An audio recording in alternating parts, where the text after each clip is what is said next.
नमस्कार दोस्तों, मैं रामू कुमार यादव एजुकेशन क्लासेस रामू में आपका स्वागत करता हूं। दोस्तों, आज की वीडियो हमारा शिक्षण कौशल के रिलेटेड जो हमारा अगला टॉपिक था आरंभिक पठन कौशल, उसको आज हम पढ़ा रहे हैं। इससे पहले मैंने ऊपर के जितने भी टॉपिक हैं शिक्षण कौशल के अंतर्गत, इन सभी टॉपिकों को मैं पढ़ा चुका हूं। अगर इनकी वीडियो आप नहीं देखे होंगे तो आप ज़रूर देखिएगा। आप प्लेइंग लिस्ट बनी हुई है, वहाँ से जाकर इन वीडियो को देख सकते हैं। आज का हमारा टॉपिक होगा आरंभिक पठन कौशल। काफ़ी महत्वपूर्ण टॉपिक है शिक्षण कौशल के अंतर्गत।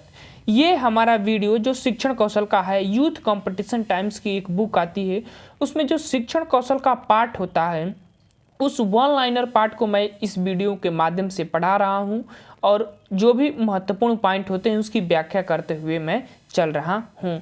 तो अगर आप सहायक अध्यापक प्राथमिक स्तर जो सुपर टेट का एग्जाम होता है उसकी तैयारी करते हैं तो आप इस वीडियो को जरूर देखें, क्योंकि शिक्षण कौशल के अंतर्गत 10 नंबर का काफ़ी महत्वपूर्ण प्रश्न यहाँ से बनते हैं। तो आप इस वीडियो को जरूर देखें और वीडियो पसंद आए तो चैनल को लाइक शेयर जरूर कीजिएगा। तो चलिए दोस्त, आज का हमारा टॉपिक है आरंभिक पठन कौशल। आरंभिक पठन कौशल एक ऐसा माध्यम होता है जिसमें प्रारंभ में कैसे पढ़ाया जाता है बच्चों को, उनके बारे में इसमें दिया गया होता है। ये हमारा डेली का एक सेमेस्टर का पार्ट होता है, उसमें एक अलग से सब्जेक्ट के रूप में आरंभिक पठन कौशल दिया जाता है। इसका अलग से भी पेपर एक होता है। तो चलिए दोस्त, सीधे चलते हैं अपने अगले पॉइंट पर। और हमारा पॉइंट है कि पठन वह जटिल अधिगम प्रक्रिया है जिसमें दृश्य श्रव्य सर्किटों का मस्तिष्क के अधीन केंद्र से संबंध निहित है। ये कथन कैथरीन ओकानर का है। तो इस कथन को तो आपको याद ही करना पड़ेगा।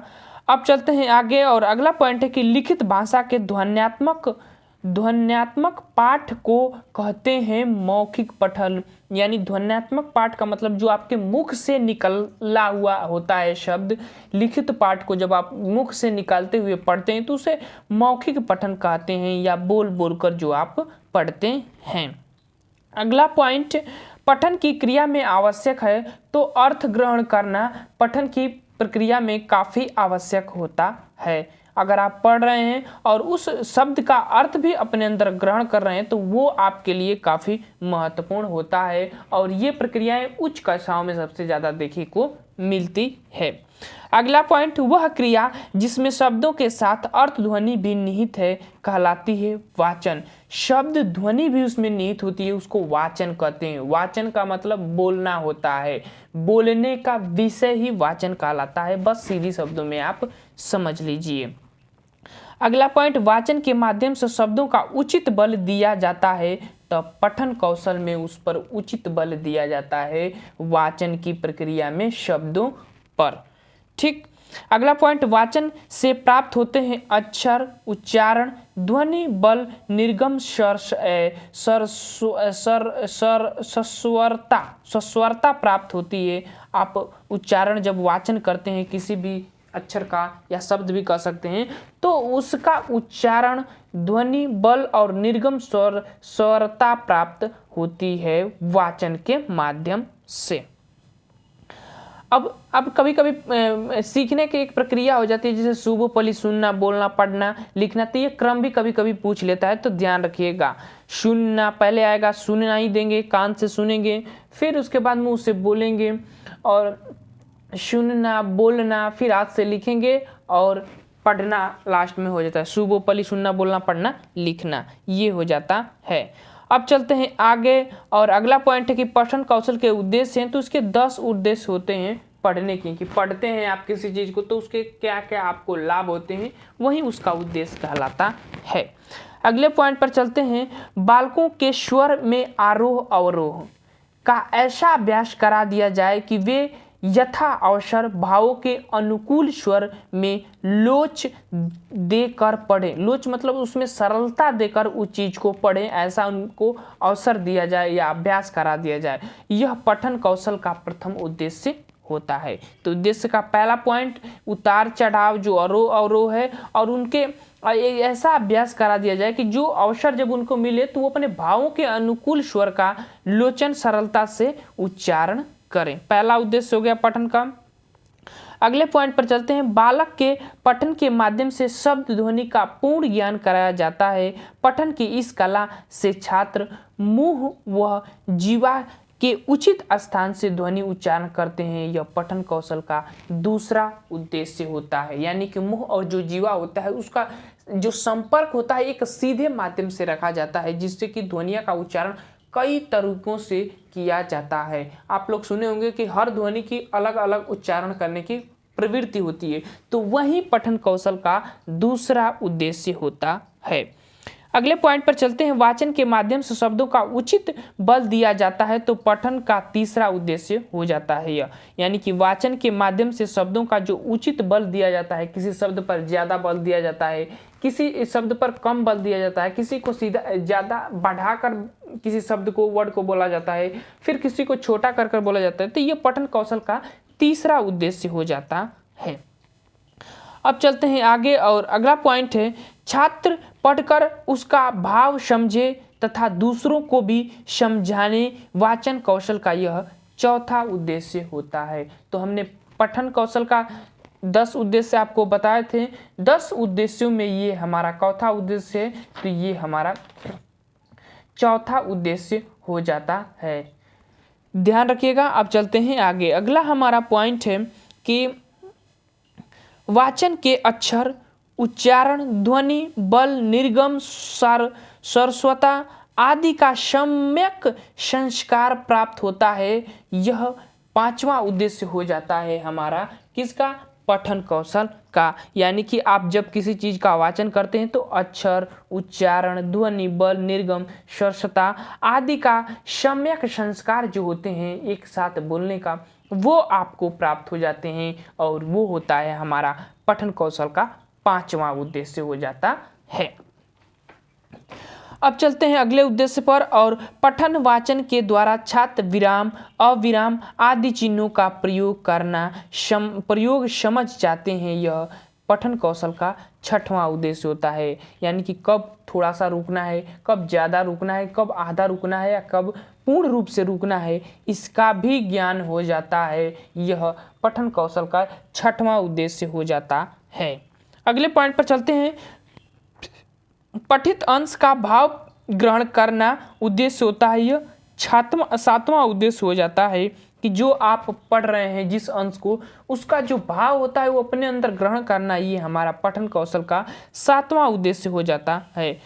आठवां उद्देश्य है कि पठन द्वारा त्रुटियों का निवारण किया जा सकता है। कभी कभी छोटे बच्चे हो गए तो वो पढ़ते हैं तो काफ़ी चीज़ें त्रुटियां करते हैं शब्दों को पढ़ने में, लेकिन जैसे जैसे उनकी जो पढ़ने के प्रयास ज़्यादा हो जाते हैं तो उनके बाद धीरे धीरे शब्दों में जो त्रुटियां देखने को मिलती है वो कम देखने को मिलती लगती है। तो यह पठन कौशल का आठवां उद्देश्य हो जाता है। अब चलते हैं, अगला पॉइंट है कि वाचन शब्द भंडार में वृद्धि होता है, यानी आपके शब्दों के भंडार में वृद्धि होता है, ये नवां उद्देश्य हो जाता है। और वाचन से स्वाध्याय की प्रवृत्ति जागृत होती है आपके अंदर, ये 10वां उद्देश्य होते हैं। तो ये थे हमारे पठन कौशल के 10 जो महत्वपूर्ण उद्देश्य थे, वो हमने आपको बता दिया। अब चलते हैं पठन कौशल के आधार, 2 आधार होते हैं, एक वाचन मुद्रा, एक वाचन शैली। एक एक पर बातें करते हुए चलते हैं। पहले पर चलते हैं। पहला है कि बैठने खड़े होने का ढंग, पठन सामग्री हाथ में ग्रहण करने की रीति तथा भावानुसार हाथ, पैर, नेत्र आदि अन्य अंगों का संचालन करना, वही वाचन मुद्रा कहलाता है। वाचन एक मुद्रा, एक परिस्थिति, एक भाव होता है आपके पूरे शरीर पर, वो प्रदर्शित करता है, दिखता है बच्चों को, वही वाचन मुद्रा कहलाता है। बस ये सीधा सा शब्द इसका अर्थ हुआ। बच्चे आपको देखते हैं तो आपकी वाचन मुद्रा एक कक्षा कक्ष में कैसा होना चाहिए, वो ही तो वाचन मुद्रा कहलाती है जो इस चीज में लिखा गया है। अगला पॉइंट, भावानुस्वर के उचित आरोह अवरोह, यानी जब आप किसी भी शब्द को पढ़ रहे हैं तो उसका उचित आरोह अवरोह के साथ पढ़ना ही आपका वो वाचन शैली कहलाता है। तो पठन के 2 आधार होते हैं, पठन कौशल के 2 आधार, एक वाचन मुद्रा यानी आपके खड़े होने की तालमेल अंगों का कैसा है आपका, वो वाचन मुद्रा में आ जाता है। और वाचन शैली यानी कि जब आप शब्दों को पढ़ रहे हैं तो उसको उतार चढ़ाव, कठिन शब्दों की बारंबारता कैसे आप प्रदर्शित कर रहे हैं, वो आपकी वाचन शैली के अंतर्गत आ जाता है। अगला पॉइंट है पठन कौशल के गुण। तो इसके 4 गुण होते हैं, देखते हैं कौन कौन से। चलिए देखिए, प्रत्येक अक्षर को शुद्ध तथा स्पष्ट उच्चारित करना, ये पठन कौशल का प्रथम गुण होता है। अगर आप किसी भी शब्द को पढ़ रहे हैं, वाक्य को पढ़ रहे हैं, तो उसका शुद्ध व स्पष्ट उच्चारण आपको करना है अपने मुख के द्वारा। ये पठन कौशल का पहला गुण है। दूसरा है कि पठन कौशल का दूसरा गुण विशेषता है, यानी कि पहले में सुंदरता के साथ प्रवाह होना, यानी पठन में सुंदरता के साथ जब आप उसको प्रवाह करते हैं तो वो हमारा पठन कौशल का दूसरा उद्देश्य या गुण या विशेषता कह सकते हैं। अगला पॉइंट मधुरता, प्रभावोत्पादकता तथा चमत्कारपूर्ण ढंग से आरोह अवरोह के साथ वाचन होना ही पठन कौशल का तीसरी विशेषता या गुण होता है।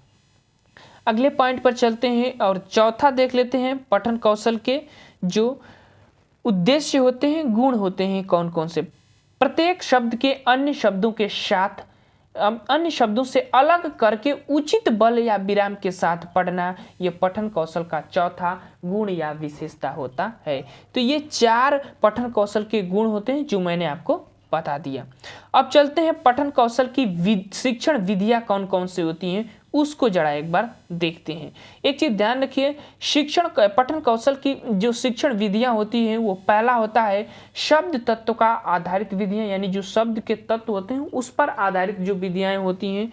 उसके बाद दूसरा अर्थ ग्रहण पर आधारित जो विधियां होती हैं, वह पठन कौशल की शिक्षण विधियों के अंतर्गत आती है। तो ये इसकी 2 महत्वपूर्ण विधियां होती है, शब्द तत्व पर आधारित विधियां और अर्थ ग्रहण पर आधारित विधियां। शब्द का मतलब कि जो आपके सामने शब्द हैं उसको आपको कैसे प्रदर्शित करना है बच्चों के सामने, और अर्थ ग्रहण का मतलब कि जो शब्द आप प्रदर्शित कर रहे हैं उसका अर्थ उसको समझ में आए, उसको कैसे प्रदर्शित करना, ये पठन कौशल की 2 महत्वपूर्ण विधियां होती हैं। जैसे कि आप कहते हैं कि बीच में कठिन शब्दों का प्रवाह कर देते हैं, तो ऐसे जो कठिन शब्द होते हैं उसके अर्थ बाद में धीरे धीरे जाने के बाद उनको समझ में आ जाता है। तो ये पठन कौशल की विधियां हैं जो काफी महत्वपूर्ण हैं।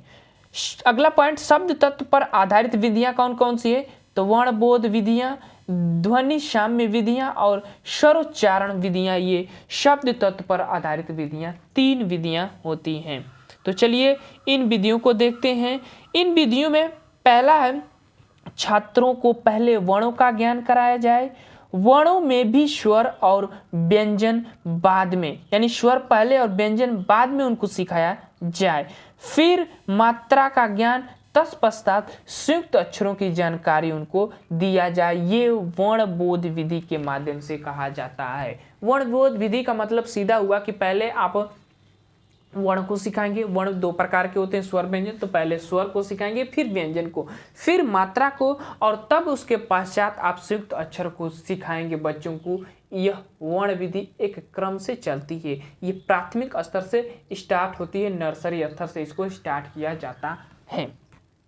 अगला पॉइंट, वर्णबोध विधि का संशोधन रूप है ध्वनि साम्य विधि ही वर्णबोध विधि का संशोधित रूप होती है। देखते हैं आगे कि समान उच्चारण वाले शब्दों को साथ साथ सिखाया जाए, यह ध्वनि साम्य विधि होती है। अभी तो हमने वर्ण सिखा रहे थे, लेकिन अब जो समान उच्चारण वाले शब्द होते हैं, जैसे अ से आम तो अ से अंगूर, तो समान उच्चारण वाले जो शब्द होते हैं उनको अगर आप सिखाते हैं तो वह ध्वनि साम्य विधि के अंतर्गत आ जाता है। ठीक, चलिए आगे चलते हैं और अगला पॉइंट है राम नाम काम। देखिए आ ही है बीच में, राम नाम काम, और अंत का वर्ण इसमें मिल रहा है, यानी आम आम आम अंत वाले प्रत्यय जो इसके मिल रहे हैं वो ध्वनि साम्य विधि के अंतर्गत आ सकते हैं। ये ध्यान रखिएगा, ये उदाहरण महत्वपूर्ण है आप लोगों के लिए। अगले पॉइंट पर चलते हैं, अक्षरों या शब्दों को उनकी ध्वनि के अनुसार पढ़ाया जाता है। उनकी ध्वनि के अनुसार पढ़ाया जाता है। ये चीज को ध्यान रखिएगा। इसमें बाहर कड़ियों को आधार माना जाता है। इसमें स्वर के बिना व्यंजन नहीं सिखाया जा सकता। ये स्वर उच्चारण विधि हो जाती है। एक्चुअली आपको स्वर भी सिखाया जाएगा, व्यंजन भी सिखाया जाएगा। तब जब दोनों को संयुक्त करके सिखाया जाता है तो स्वरों उच्चारण विधि उसको कहा जाता है। आगे चलते हैं और अगला हमारा पॉइंट है अर्थ ग्रहण पर आधारित विधियां कौन कौन सी होती है। जैसे देखो और कहो विधि, वाक्य विधि, कहानी विधि, अनुकरण विधि, संपर्क विधि और उपयुक्त विधियां जो है अर्थ ग्रहण पर आधारित ये विधियां होती हैं। तो इन विधियों को आपको क्या बताया जाए, सभी ये विधियां आपको पता है, सरल है। अब चलते हैं आगे और हमारा अगला पॉइंट है कि शब्द से संबंधित वस्तु या चित्र दिखाकर पहले शब्द का ज्ञान कराया जाता है। चित्र के नीचे वस्तु का नाम लिखा जाता है होता है। चित्र परिचित होने के कारण छात्र संरचना से शब्द से साचर स्थापित कर लेते हैं तथा अध्यापक का अनुकरण करते हुए छात्र शब्द का उच्चारण करते हैं। यह विधि देखो और कहो पर आधारित है, यानी कि सामपट पर ये सभी प्रक्रियाएं की जा रही है कि देखना भी है आप और आपको कहना भी है। ये जो है शब्द देखो और कहो विधि जो है शब्द उच्चारण विधि के अंतर्गत आ जाता है। शब्दों का स्थापित किया जाता है बच्चों के सामने कि वो देखेंगे और उसको कहेंगे या पढ़ेंगे। अगला पॉइंट देखो और कहो विधि है एक मनोवैज्ञानिक विधि है। इस चीज को ध्यान रखिएगा। ये काफी इस चीज से अगर इस विधि से अगर आप बच्चों को सिखाएंगे तो वो आसानी से सीख जाते हैं। अगला पॉइंट पूर्ण से अंश की ओर, ज्ञात से अज्ञात तथा सरल से जटिल की ओर शिक्षण सूत्र का पालन देखो और कहो विधि में ही किया जाता है। तो ध्यान रखिएगा, गेस्टालवादी पूर्ण से अंश की बात करते हैं शिक्षण सूत्र की।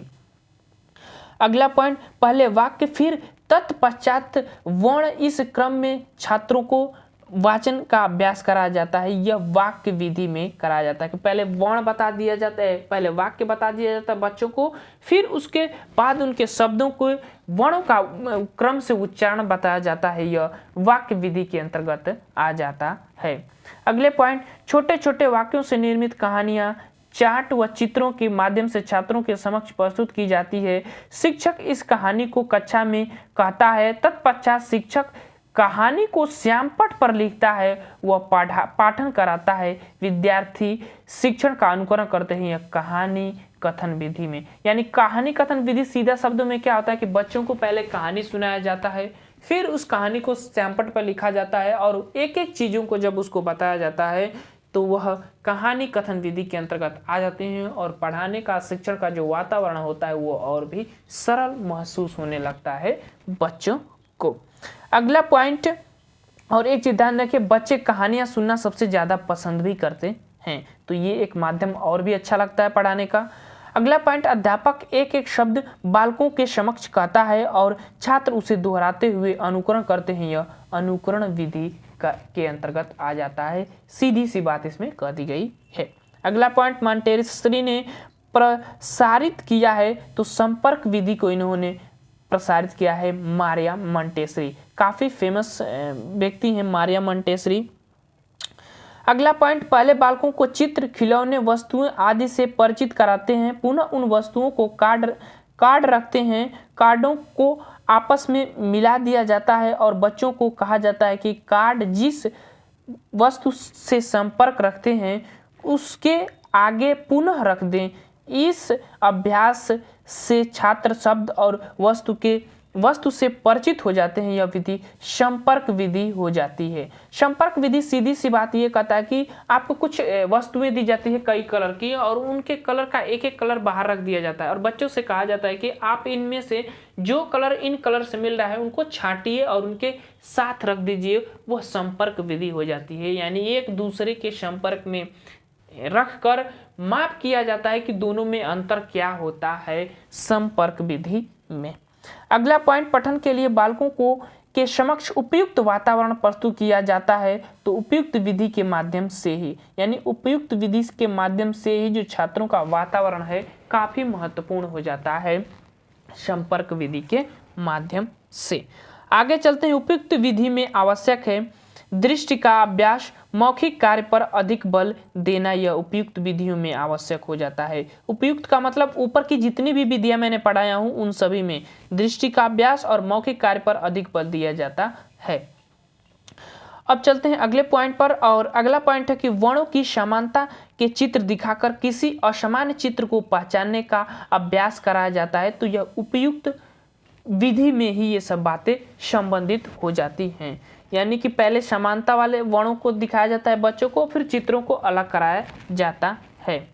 अगला पॉइंट उपयुक्त विधि का कार्य है बालकों से आकृतियां बनाकर उसमें रंग भरवाना एवं गिनना सिखाया जाता है आदि कराया जाता है उपयुक्त विधियों में। अब चलते हैं आगे, और अगला पॉइंट है कि पठन संबंधी त्रुटियां हैं। तो 10 त्रुटियां हैं और कौन कौन सी है उसको देख लेते हैं।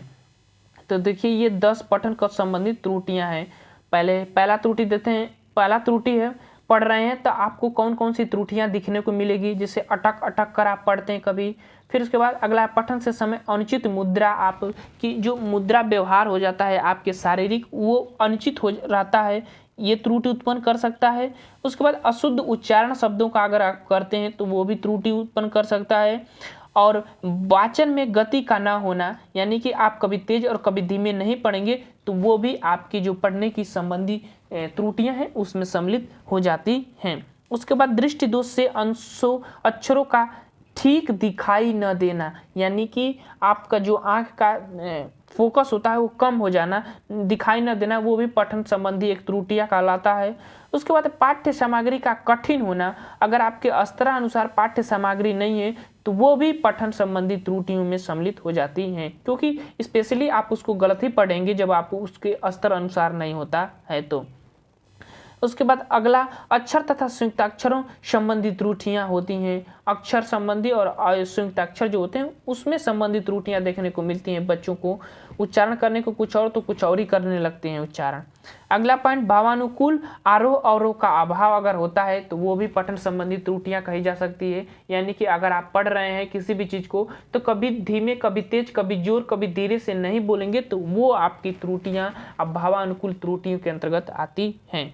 अगला पॉइंट वाचन संबंधी मार्गदर्शन का अभाव अगर आपके अंतर्गत रहता है तो भी आपके अंतर्गत पठन संबंधी त्रुटियां देखने को मिलती हैं। और लास्ट है कि अध्यापक का व्यवहार भी त्रुटियां पठन संबंधी त्रुटियां उत्पन्न करने में सहायता करते हैं। तो टीचर या अध्यापक का व्यवहार अगर बच्चों के प्रति अच्छा है तो पठन संबंधी जो त्रुटियां होती है उसमें थोड़ा सहायता मिलती है खत्म करने में। तो अध्यापक का व्यवहार भी काफ़ी महत्वपूर्ण होता है पठन संबंधी त्रुटियों को उत्पन्न करने में। तो ये थे हमारे जो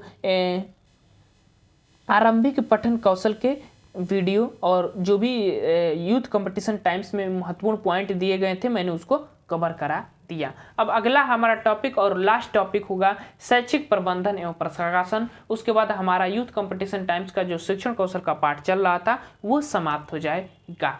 उसके बाद आगे हम नेक्स्ट जो जीवन कौशल होगा उसको स्टार्ट किया जाएगा यूथ कंपटीशन टाइम्स के रिलेटेड। तो चलिए दोस्तों वीडियो को समाप्त करते हैं। वीडियो पसंद आए तो चैनल को लाइक शेयर सब्सक्राइब आप जरूर करें। Thank you for watching this video.